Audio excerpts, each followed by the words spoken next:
Hi, it's Wyndham. I'm going to start with a quote.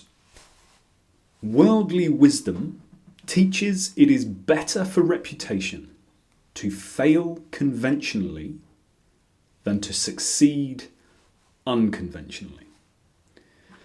That's a quote from John Maynard Keynes. He was a British economist, lived late 1800s through to mid 1900s. I think he died in 1946. And he came up with this quote. Worldly wisdom teaches it is better for reputation to fail conventionally than to succeed unconventionally. Now, what's that saying? Well, essentially, it's talking about conformity. It is talking about the psychological feeling of safety in going along with the crowd. And actually, in going along with the crowd, the result is almost irrelevant. Doesn't matter. Because we've moved with the crowd, there's a level of acceptance, and it's like, it's okay. The result is immaterial because you haven't done anything to challenge the status quo of the group. There's a really, anyone who worked in sales over the last 50 years probably will probably be aware of the phrase, well, nobody got fired for hiring IBM. And this was a couple of decades ago, but for a long period of time, if you were buying business consultancy services or anything that IBM sold, it was a safe decision, irrespective of whether it worked or not. Irrespective of whether it was the best decision for the organisation, nobody got fired for hiring IBM because it was the conventional, conformist idea and solution to the problem. When we take it out of a business context and put it into our personal lives, well, let's look at that. It is better for reputation to fail conventionally than to succeed unconventionally. Now, if that's true, and I think it is, it resonates so strongly with me. If that is true, then to be miserable, treading the path already trodden,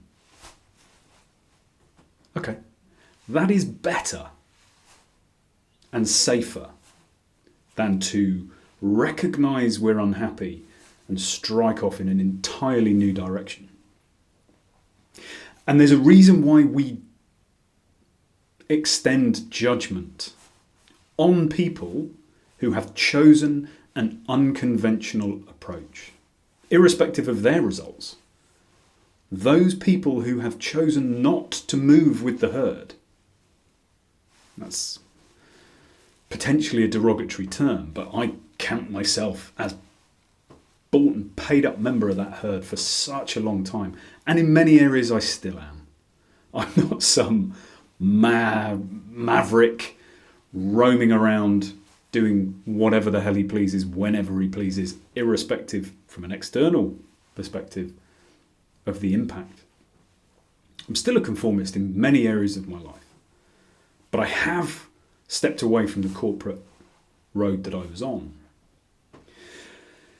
And the reason we feel a level of judgment of those who demonstrate they can step away from the conventional and conformity of life is because all of our judgments, our judgment of anything external, all of them come from a place of internal judgment. They are essentially a mirror projection. They are an external projection of an internal judgment. I fully appreciate many of you will have strong resistance to that. And I have an idea of what that resistance is. It is a new idea rubbing up against something you think you believe. You think something, and that adds some stability to the world, some predictability.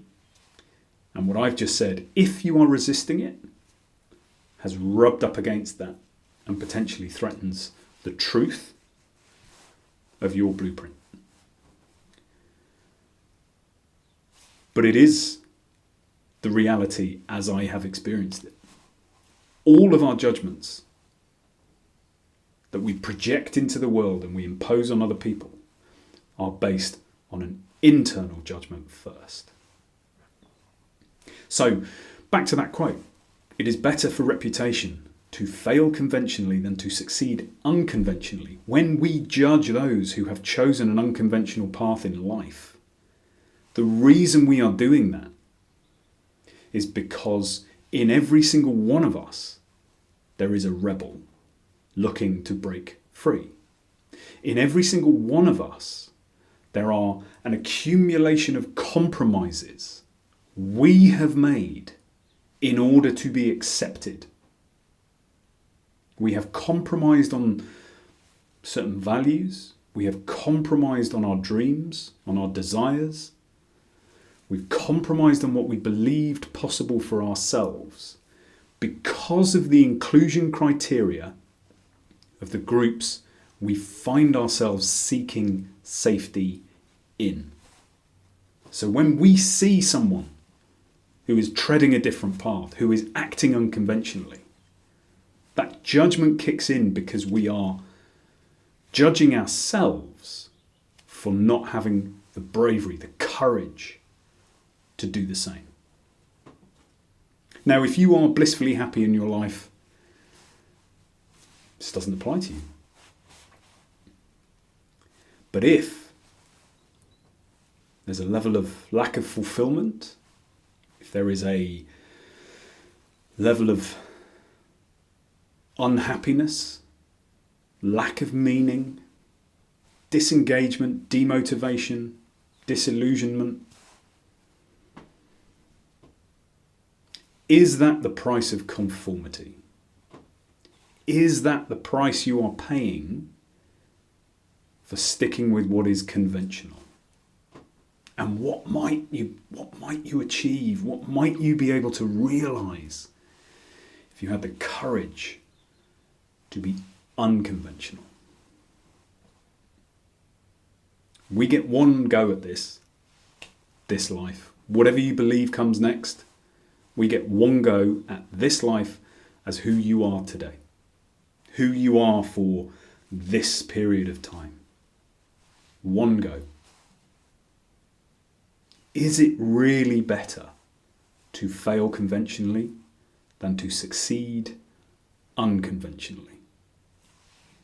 I leave you with that. I wish you a peaceful and joyful few days, and I will speak to you soon.